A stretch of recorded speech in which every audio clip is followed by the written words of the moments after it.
Cypras na čoraz väčší odpor viacerých členských štátov. Takže pekné dobré ráno prajem všetkým vodičom na cestách. Najprv informácia o nehodách. Tu dokumentujú na D1 pri Lacoch v smere do Považskej Bystrice. Dám ti znamenie. Zažite exkluzívny koncept. Radar vidím v Bratislave. To sme mohli inak urobiť taký teasing. A na výjazde do Prešova zo Sabinova. Hliadku hlásite na D1 pri Považskej Bystrici v smere do Ilavy. A ďalej nová mobilná hliadka bola zaznamenaná na D1 pri Budimíre v smere do Košic. Cesta je zúžená do jedného jazdného pruhu. Ďakujem za pozornosť.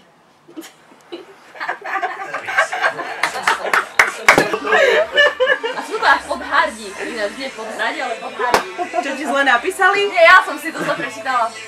Podhardí. Dobre. Pekný dobrý deň, Katarína Knechtová pri telefóne.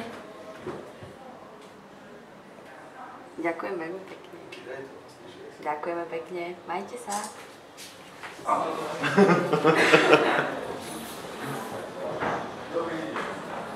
Odovzdáme ďalej. Ďakujeme. Ahoj.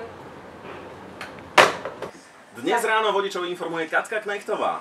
Milí vodiči, vôbec nám to neubúda, naopak pribúda. Pribudla nová nehoda v Bratislave na Slovnavskej, pred Slovnavtom v smere z Bajkalskej.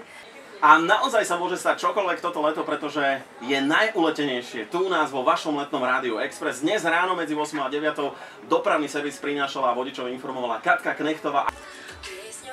Super. Super, dobre. Zarobeno, odrobeno. Vymalované.